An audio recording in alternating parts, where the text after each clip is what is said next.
All right, the champ is here. Loved by many, hated by few, respected by all, second to none. I'll do that again. Loved by many, hated by few, respected by all, second to none. The best radio podcast show from Como to the Congo. And now you know. If you're in Fort Worth, you know where Como's at. If you're part of the world, which clearly you are, you know where the Congo's at. Yeah, you know where the Congo's at. Ebola virus and everything. Yeah, you know. But, you know, we're going to keep it real right here on this show. We're going to keep it real on this show. That's all we always do. We're CNN, the Commission Nation Network. That's right, the Commission Nation Network, where we're giving you all of the news that you never hear anything about because they don't cover it, because they don't come to our hood. So we have Calvin Johnson with us today. What's going on, man? What's going on, Ed? How you doing, man? Doing okay, doing okay. Hey, you're here on the 4th Saturday of the month, and I'd like to always say thank you again for coming in this show and appearing on this show, because it means a lot to me. We're both alumni of Law Magnet High School, both Dallas boys and everything, and we like to keep it real. exactly. You know, we both actually went to the High School for Public Services, Government and Law, the original Law Magnet that was on Irving. And he's a graduated in 1980, most likely to succeed, and he is succeeding. And I, 1980, and I was graduate of Law Magnet in 1990, most likely to succeed, and I am succeeding.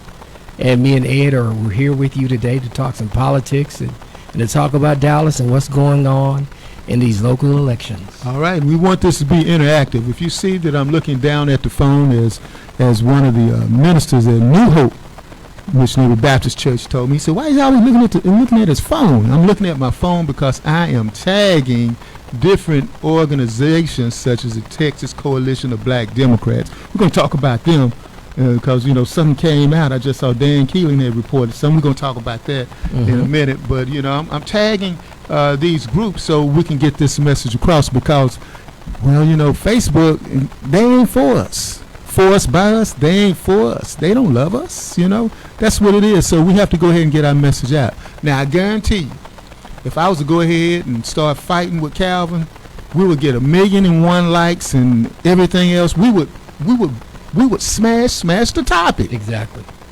That's what would happen. But when we talk politics and we talk about stuff that affects the community, using our common sense, using our knowledge, coming together to try to inform the community, they don't want to push that. They don't want to push it. That's the reason why we want you to push it. And also in pushing it, there's a code up above and how you can go ahead and give to this show as well. So you can go ahead and give to the show Gray Vision 2020. And also, if you are a guest on this show and you are putting forth a message such as if you're getting elected, you want to get elected to office. Shameless plug again for people who want to come to the show. Hey, that's what they're here for. They actually pay to get on the show. And I had one person come to me and they said, you mean to tell me I got to pay to get on your show? Well, yeah, of course. Exactly. That's called advertising. Exactly. And we want to support Ed. We want to support what Ed is doing because we are not just a show. We provide a service to this community. We talk politics from our perspective. Remember, you got your regular networks, but you got a network for the people. Ed is for the people. He's for our community. He's going to inform you about what's going on in our community. He's going to give you the history of our community, and he's active in our community. So we should support Ed Gray. We should support this show, and we should continue to work with each other like we're supposed to. Yeah, I appreciate that. You know, I really do appreciate that. What I really appreciate, though, is the involvement that we had at Law Magnet High School and how we utilized being downtown as a showcase. You know, my first sets of meetings that I had, I met with people who were running for president of the United States. You know, Jerry Brown, you guys Google the name. He was running against Jimmy Carter, and Google that name too. You probably don't know who that is. Y'all young. And Edward Kennedy and everything. So I used to see these people on a consistent basis. And what I recall coming up then is the fact that everything was so competitive. I've never seen anything as competitive as I've seen in Dallas politics since I got started in Dallas politics in Senate District 23. And see, that's what it was about back then. It introduced us to politics. It introduced us to people. It gave us one-on-one situations with people and politicians, and how the legal system worked, how politics works, how government works. I remember as a ninth grader introducing a young Royce West to the entire school. You introduced Royce West? Yes, I did. I introduced him to the school. Oh, wow. He spoke at the school, and I developed a relationship with Royce, and he ended up writing my letter of recommendation for college and law school, and we still maintain a relationship to this day. And so I tell people that law magnet experience was something that was next level. It allowed people like Ed and myself to prepare ourselves to serve this community early in a way that most students can only dream of doing. Only can dream of doing. And now it's a wonder that we see now what's going on here in Dallas. Specifically, we were talking off the air, the Texas Coalition of Black Democrats, who have, went ahead and tagged as well on this so they could see it on our page. Shout out to you guys. You guys are doing a good job. Dan Keelan has sent over a post stating about the colorization of Colin Allred.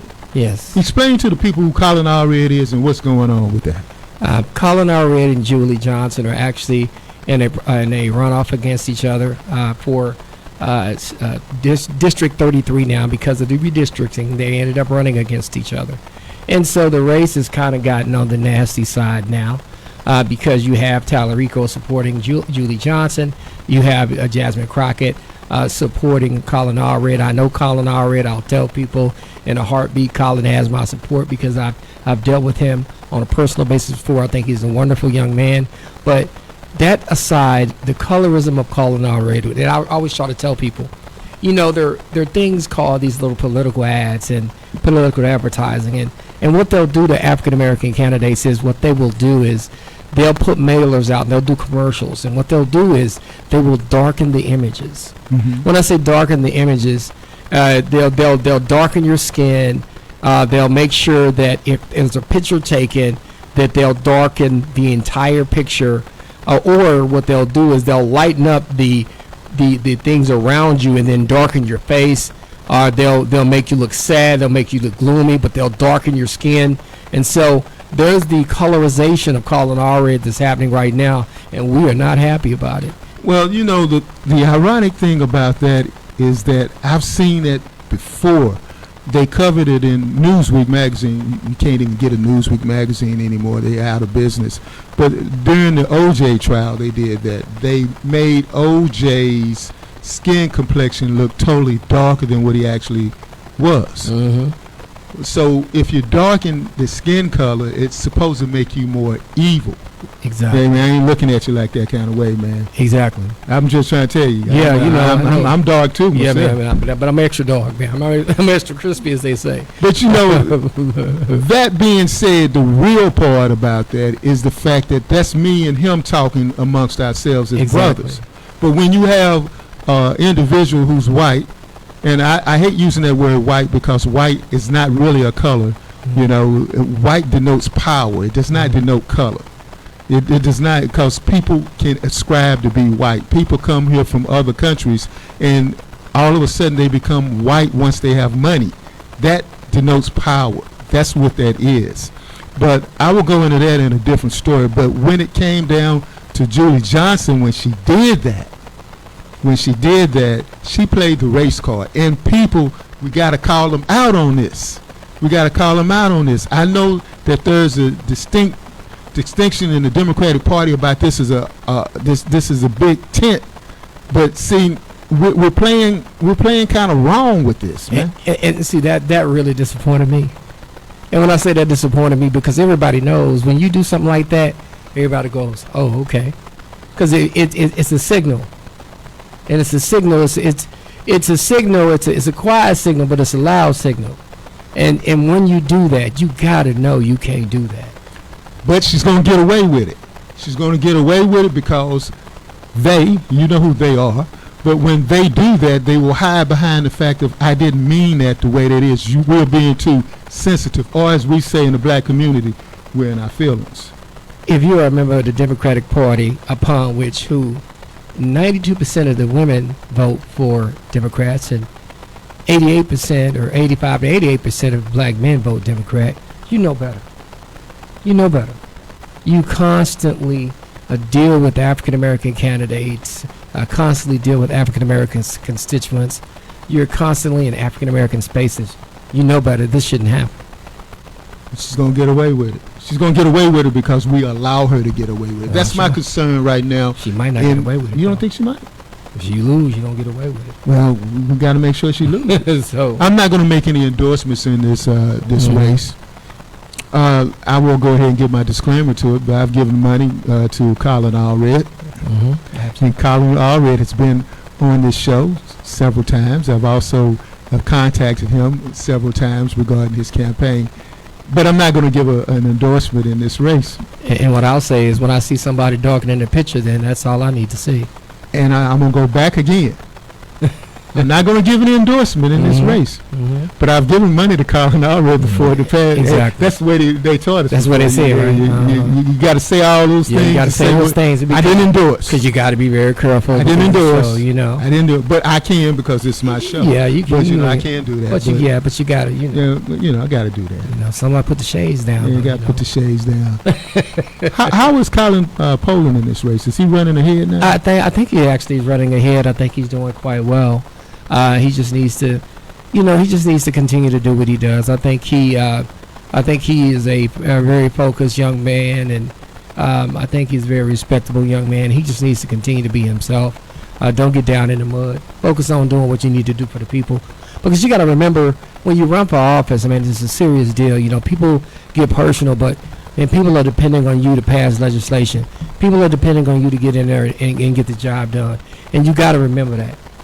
Sometimes you can get in there and get distracted by the personal stuff, and you can't do that. You got to stay focused. And I just want him to stay focused on winning and getting in there and do the job that we want him to get in there and do. Julie Johnson is a reliable Democratic vote. But Julie Johnson in this situation with Colin Allred, that's a bridge too far. And I was disappointed that she would even allow that kind of mailer darkening his skin, darkening his picture. What she did know about that? Okay. Even if she didn't know about it when it comes out, she's supposed to say something right. She's supposed to announce it immediately and say, "Y'all, no, don't do that." And I would have been okay with that. Well, there you have it. But did we get that? No, we did not. We didn't get that. We're going to go to a quick break, and when we come back, we're going to talk about some things that's happening down south. DeSoto, Texas. You know where that's at? Let's talk about that. Yeah, we're going to talk about that. All right, let's roll. The champ is here! The champ is here! The champ is here! The champ is here! The champ is here! The champ is here! The champ is here! All right, back again.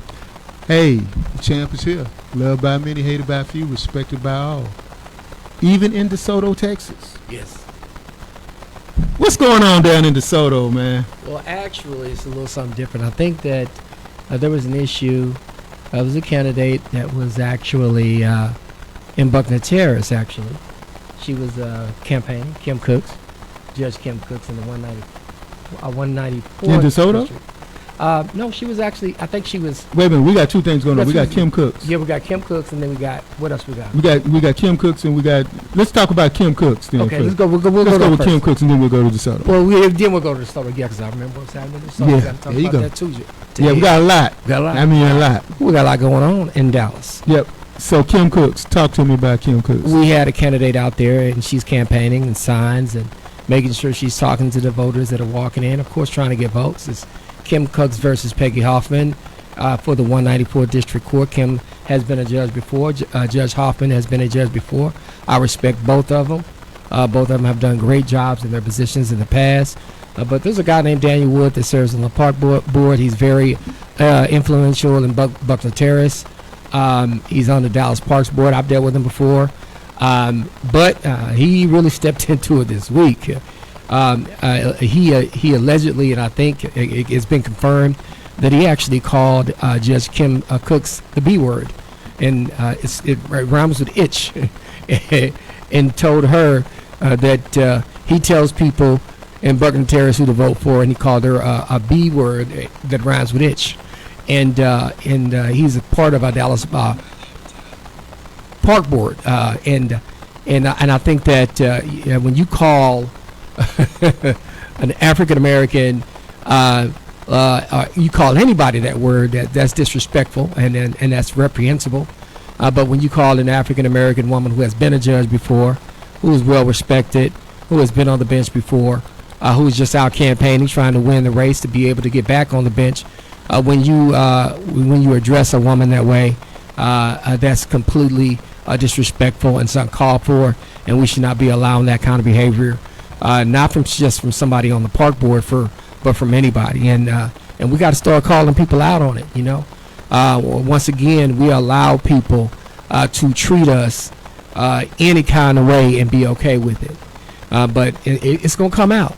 And what's happening is we consistently allow folk to come on our side of the city and look down on us, and then get back on their side of the city and talk to us however they want to talk to us. So we got to stop that. This occurred here in DeSoto. That occurred. It actually happened in Buckner Terrace. It happened in Buckner Terrace, which is like Pleasant Grove area of Dallas, but that shouldn't happen anywhere. Period. Okay. And now turn my mic up level just a little bit higher. Okay, thank you. We got it now. Now in that situation, Kim Cooks is in a tight race with Peggy Hoffman, right? Yes. Okay. And how is she polling in that race? I think they're polling pretty close to each other because Judge Hoffman has a good stream of support from maybe the Lakewood area, from some Buckner Terrace areas, but Judge Cooks has a strong support level down south, Cedar Hill, DeSoto, South Dallas, Lancaster. So she has a strong level of support too as well. So it's going to be a very, very close race. Yeah, she's been on the show several times. Yes, Judge Cook's been on the show several times, and I just, it's very unfortunate when you do that. When somebody's in a tight race and out there campaigning, you don't do that number. You don't do it to anybody, regardless of what they're doing. But it's about decency. It's decency. You got to have some decency.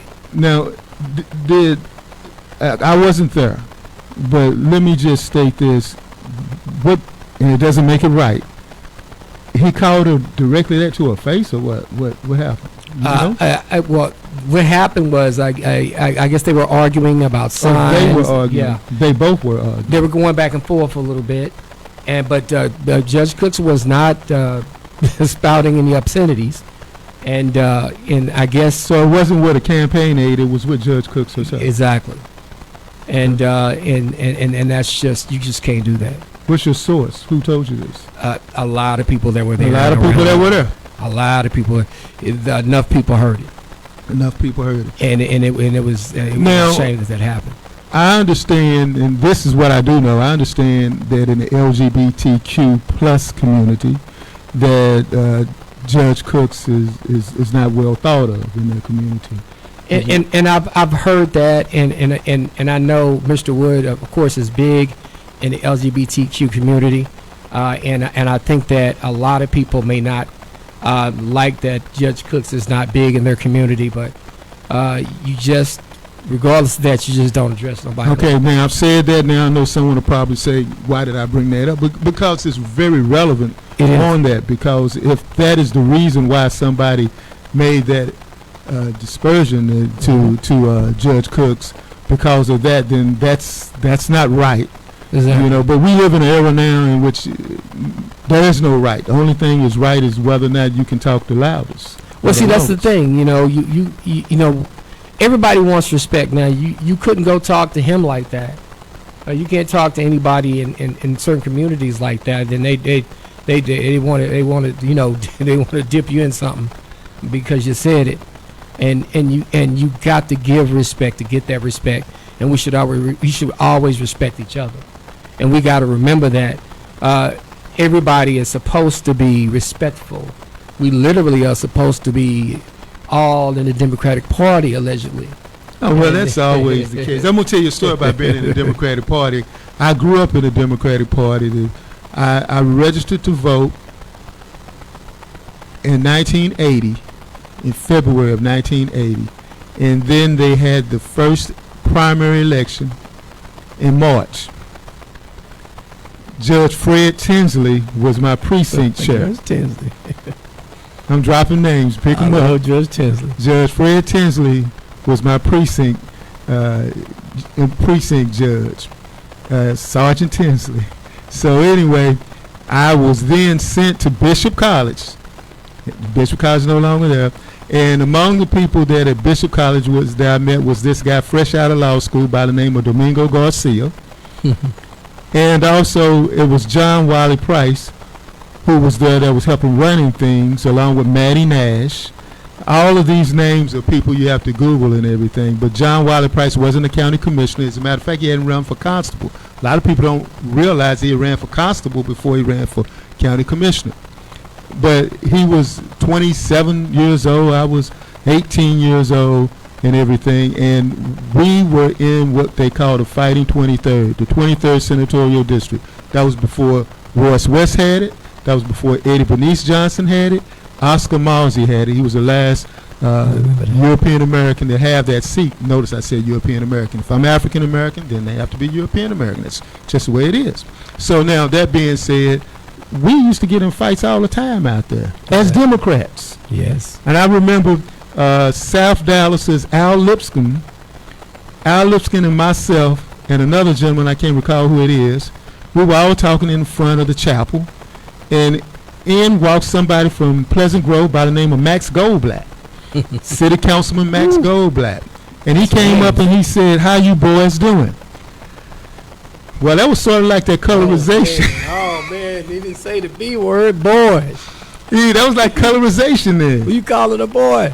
Were you there? Because that's exactly what Al Lipscomb said. I know that's exactly what was coming next.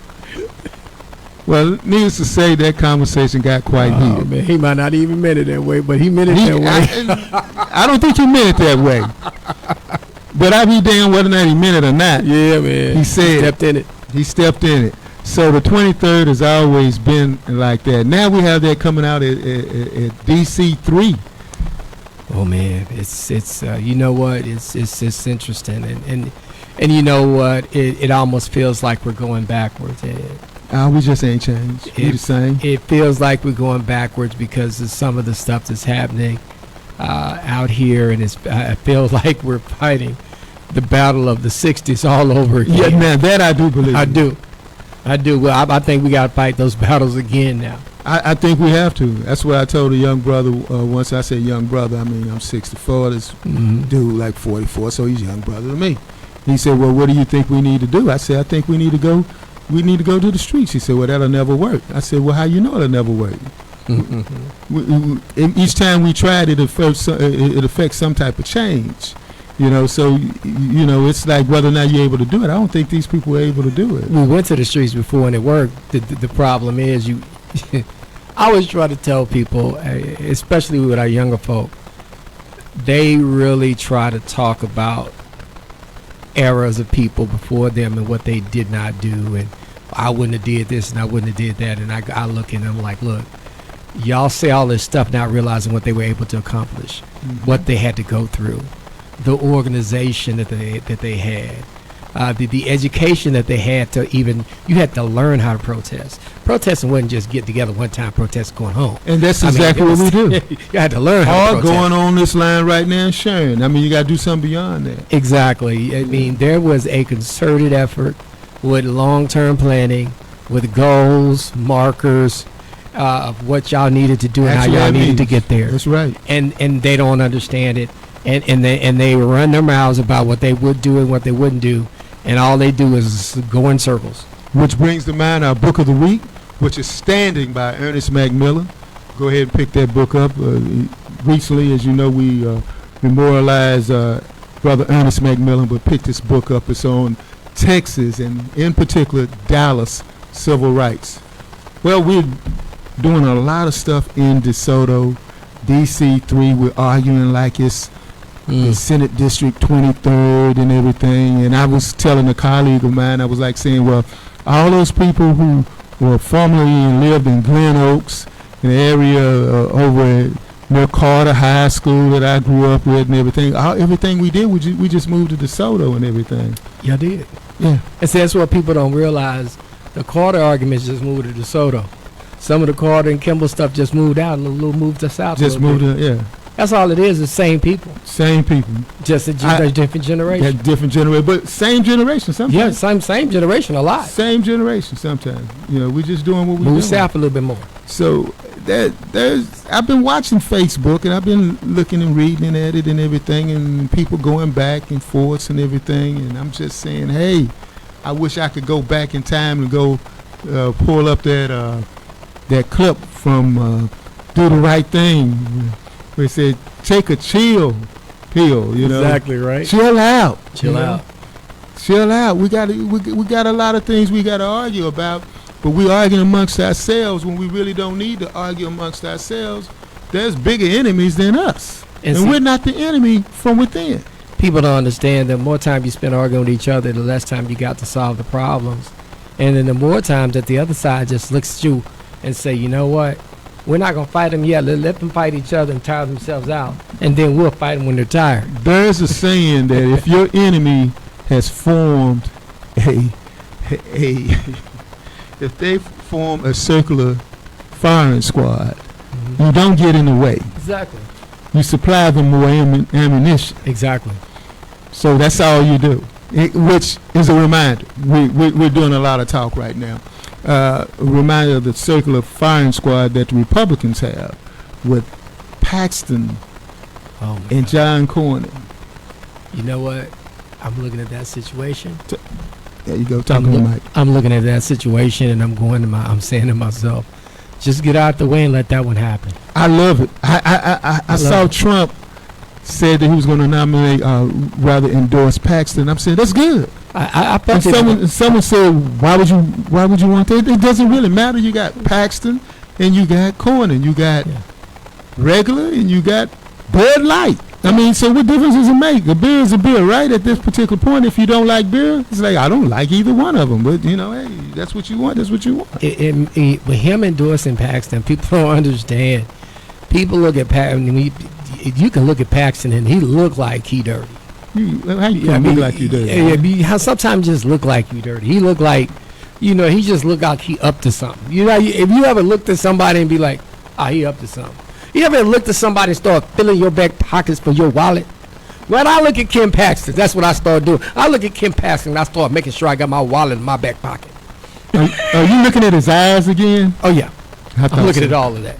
And that's how you feel, and that's how the average person looks at him. I know someone's going to say that's a cheap blow. I'll take that one. But I'm just telling you, so him and Tallarico stands a good chance of actually being competitive and beating that man easy. I would hope so. Yeah.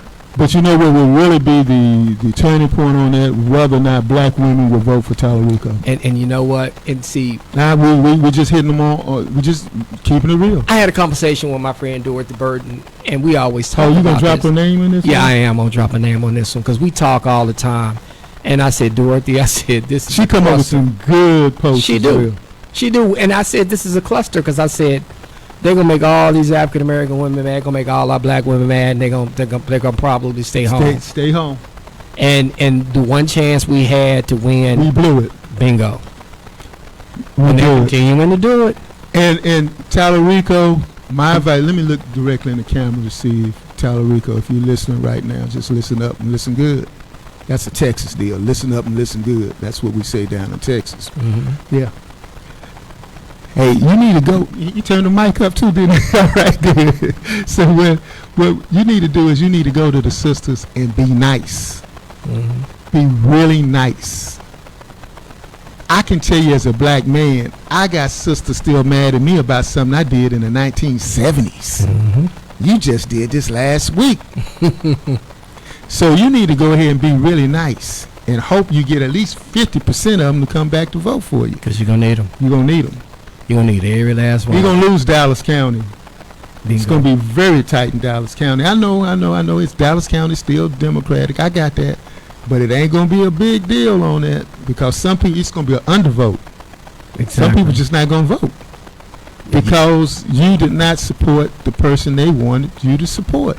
Bingo. He should have done the most easiest thing that we learned in Law Magnet on. He should have said, I'm not in this one at all. Bingo. Should have not said anything. Exactly.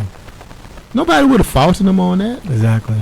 Then you say, okay, after you win, I'll come and talk to you. Mm-hmm. But right now I can't do that. Why? Because I need these black women. Mm-hmm. You already beat a black woman, Mm-hmm. and now the black woman now is with this other person, which is Colin Allred, and now you're going with Julie Johnson, Mm-hmm. and now it's chicken's gonna come home to roost. Man, once again, I don't get it. I don't understand. And it's like you're messing up the one opportunity you have to actually defeat the people that you've been trying to defeat for the last 30, 40 years. You're blowing it. Blowing the game. Blowing the game. Shooting air ball. Airball. It's a nothing but net. But you ain't hit the net. You ain't hit the net. Yeah. Coming up short. Coming up Shot short. clock didn't reset. That ain't good. Shot That clock ain't didn't good. reset. But he was in town. You know, he did the cool thing. He was with DeMarcus Alford and everything. DeMarcus Alford. I like DeMarcus. DeMarcus, I've known him for years when he worked with Eddie Bernice Johnson as well. You know, I was friends with his grandmother lived in Dixon Circle. I was friends with his cousin growing up. I know his family. Been knowing his family for years. I know Ann Cruz as well. She's a great person. Nothing against Ann. Matter of fact, Ann actually sent me my assistant that works for me. Ann's a great person. But I can't go against DeMarcus because DeMarcus is a day one. His family I've known my entire life. DeMarcus is an exceptional young man. So I've been known DeMarcus, and he understands what he needs to do, and he's going to do it. I understand. Ann comes highly recommended. A good friend of mine's, Anthony Oliver. Myself and Anthony Oliver were bodyguards for Jesse Jackson back in the day. Mm-hmm. So you know, anytime I am with somebody that we were bodyguards for someone else, we gave our lives so someone else could basically can live. You know, I'm gonna respect their opinion totally on that. But he's definitely with Ann, and I'm with DeMarcus. Like I said, I've been knowing DeMarcus for years, and DeMarcus has been on the show several times. And you know, I recall when my mother passed away, him and Representative Johnson came by and gave our respects as well. So hey, that's a personal deal on me. And me too, man. Like I said, I know his grandmother, and I was friends with his cousin, close friends with his cousin growing up over there in Dixon Circle in South Dallas. And DeMarcus has came a long way, and like I said, he's just an exceptional young man. I know him and his wife. Matter of fact, his daughter was actually in my daughter's pre-K class when she was in pre-K. So we go back to that level. So go back to that level. Yes. So he's looking good in that race too. I think he's looking good. He got everybody helping him out. He's got everybody helping him out. Relationships all he's over. running against a woman though. He is. That's going to get him something or not get him something. It might give him some. It might give him some problems, but I think he's done a great job of working the relationships he has. Okay. He has some great relationships all over this county. Okay. Anybody else we need to talk about? Who else is running? Who else we got going up? Okay, we dealt with Julie Johnson and Colin Allred. You got Peggy Hoffman and Kim Cooks. We got that race going. We got. I'm just waiting for you to say it. DeMarcus and Ann Cruz. What else is going? What other races? What's happening right now? Make it look good. Let's go all the way down south, and let's go to the race where we have Judge Jones. Oh yes, the big Miss one. Community. Oh, Miss Community. That's what I'm saying. The Jones. big one. Now, that's the importance of having this show. That's the reason why we want you to go ahead and donate to this show as well. That's the one. Because this is where you get your information from. You don't. There is no. Yeah. Dallas Morning News don't do this. Just as the Peace Corps. That's a very important. And I will tell you, I've been knowing Judge Jones for years. When I go in his court, I've been treated fairly. Judge Jones does great things in the community, and I have nothing against Diane Gibson. I've done a number of community events with her. She's a great person. Had nothing against her. She does great community events. Great community events. Miss But when it Community. comes to being a judge, Judge Jones he's impeccable. I've never had a problem with him. I've done some community stuff with him. He actually came to my church actually was there at our Easter service. So Judge Jones was there at our Easter service, this past Easter service. He was at the church, and so Judge Jones, anytime that I've been before him, he's been fair. He's meted out justice that's fair to me, my clients. He's been fair to the folks that I've seen him go in there with. He's experienced and he's steady, and that's what I know about Judge Jones. So as a lawyer that's been practicing here for the last 24, almost 25 years now. Been that long now. Been that long. November 1st will be my 25th year practicing law, Ed. And I've been in front of Judge Jones a number of times, and I've never had an issue, never had a problem going in front of him. Always fair, always understanding. So that's my opinion about that race. Judge Jones has been on the show as well. Appreciate him coming on the show. And he said he's coming back after the election's over with. I had the opportunity to have Miss Community on. That there was a scheduling conflict. She did not appear on the show, but hey, still open to it if she decides to come to the show. But Judge Jones, I like Judge Jones in this race. I do too. I think he's built enough relationships in the community, and I will tell you, Judge Jones is out in this community working this race. And I'm gonna tell you something.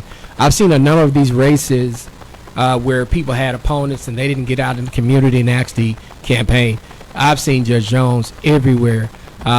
Judge Jones, even though he is older, he is out in these streets making sure that even though he's older. That is exactly. That's the clip that most people are hearing right now. They say that perhaps he should not be doing this anymore. Well, I always tell people he's still sharp. The fact that he can still get out here tells you. I mean, he is out on this campaign trail. Everywhere I go, I see him. I mean, sometimes I'm going to the next place, he beat me there.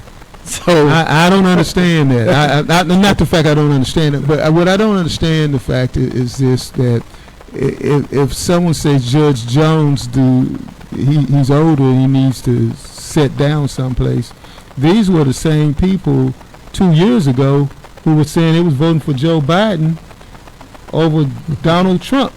Yeah, and both of those guys are 70. They older than we are. Older than what Judge Jones is now. So they would rather vote for a 70-plus-year-old white man and not consider a 70-plus-old black man. Exactly. We're all equal, except some are more equal than others. That's what they said in the book Animal Farm. And at the end of the day, if you're still sharp enough to do the job, and I know Judge Jones it is what it is. It is what it is. Well, he's sharp. He's still sharp. Because when he came on the show here, I said, man, that guy's sharp. That's the first thing I said was he's sharp. And I tell you, he's been, like I said, he came to the church, he spoke to everybody, was very hospitable to everybody, has relationships, and like I said, you can watch him and you can tell that he has relationships with people and that they've seen him before, and it's not just that he's a judge, he's also out in the community as well. So that's my opinion of Judge Jones. And like I said, nothing against Don Gibson. She's a great person. I did what we call Raised by Grandparents event with her, and we did it at church over there. I forgot what church we did it at, but it was a Christmas event, and they feed these kids and grandparents who have raised kids. She brings them in, and we do a dinner for them, and we give them Christmas gifts.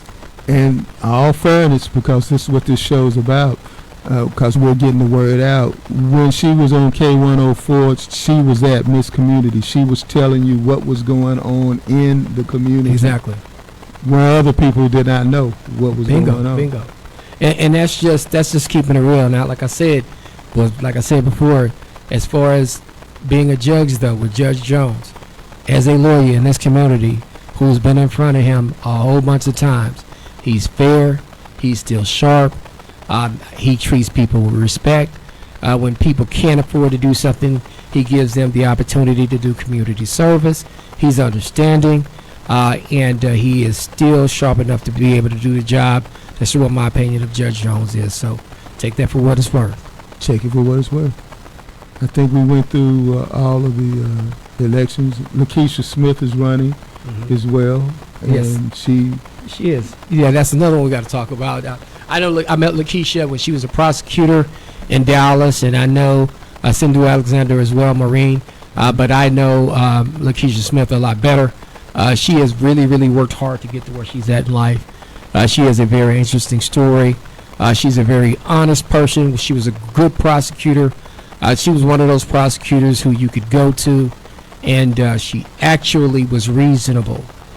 Some of them I work with, and I go like, some of them just try to step on people's necks and just try to win. You actually have judges like that? Yeah. And prosecutors like that? Yeah, they just want to step on everybody's neck no matter what. Wow. But you have some that see people in certain situations and go, you know what? The right thing is to do A, not do C. And I'm going to do the right thing. And she was always a do the right thing kind of person. She did what she was supposed to do. And she has a remarkable backstory. I mean, she really had to fight to get into law school, fight to finish law school. She has she was able to work for the DA's office in Dallas. And then, move away from the DA's office now, of course, running for judge. And had a very interesting story, but always nice, always respectful, always knowledgeable when I see her practice law. So that's the respect I have for her.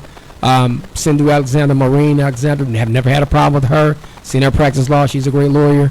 I just know Mrs. Smith a lot better. And so that's just my opinion of that particular race. Okay. Now, I understand that some of the people on the Democratic side, the Democratic establishment, they're going with Maureen.